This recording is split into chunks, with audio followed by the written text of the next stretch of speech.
La section des cycles nous permet de comparer plusieurs répétitions d'un exercice et d'établir différentes relations musculaires entre elles. La première chose à faire est de cliquer sur les 3 points verticaux dans la section des cycles.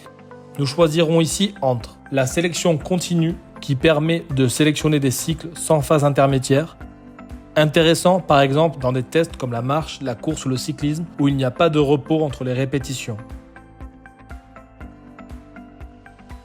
La sélection intervallique avec laquelle nous pouvons marquer des répétitions en laissant des périodes de repos.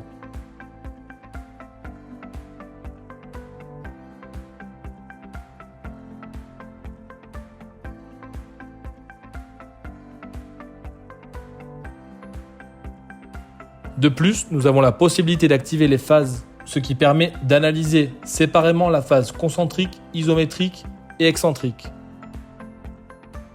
Après avoir sélectionné les répétitions souhaitées et appuyé sur Calculer, plusieurs graphiques apparaîtront.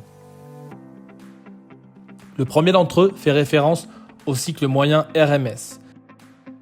Dans ce graphique, nous verrons la quantité d'activation musculaire sur l'axe vertical et sur l'axe horizontal, le déroulement des répétitions sélectionnées, c'est-à-dire comment l'activité musculaire a évolué du début à la fin de chaque répétition, exprimée en valeur pourcentuelle.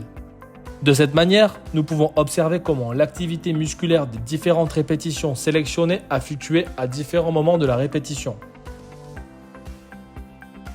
Le graphique nous montrera une ligne solide représentant la moyenne de l'activité entre chaque répétition sélectionnée pendant le cycle choisi.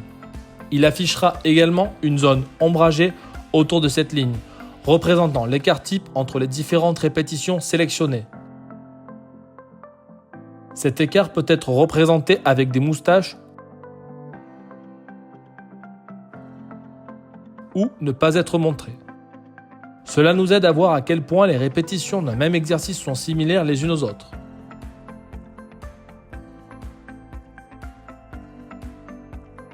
Plus l'écart est grand, plus il y a de variations entre les répétitions. Le graphique suivant indique l'activité musculaire RMS moyenne pour chaque répétition. Sur l'axe vertical, nous avons la quantité d'activation et sur l'axe horizontal, le nombre de répétitions ou cycles inclus dans notre analyse. Ainsi, nous pouvons voir comment l'activité a varié entre chaque répétition pour chacun des muscles mesurés et estimés, par exemple, les effets de la fatigue. Le graphique suivant montre les ratios musculaires.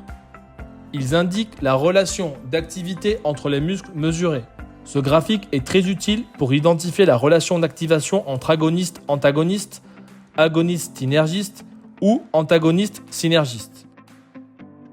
Le ratio est exprimé de sorte que le muscle de la moitié supérieure du cercle est celui indiqué dans la légende de la même couleur, tout comme pour le muscle de la partie inférieure. Par exemple, dans la phase concentrique, le deltoïde moyen droit s'active 1,27 fois plus que le trapèze supérieur droit, ce qui signifie que le deltoïde moyen droit dans la phase concentrique est plus activé que le trapèze supérieur droit.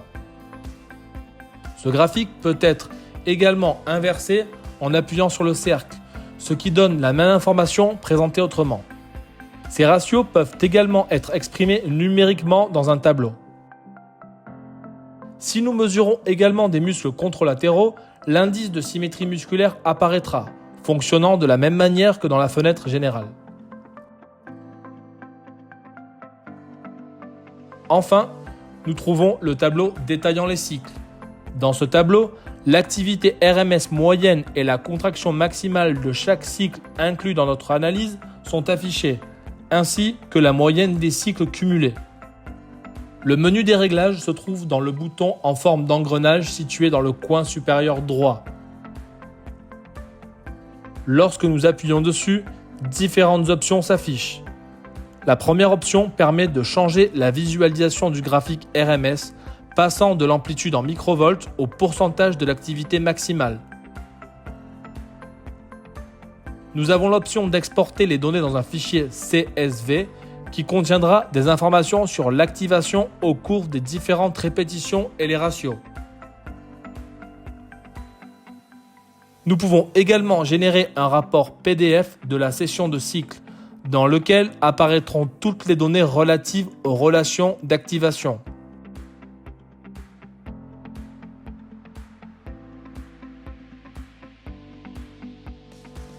Si nous avons activé l'amplitude de mouvement lors du test, nous pouvons l'activer dans le menu des réglages et sélectionner les cycles en fonction de l'amplitude du mouvement.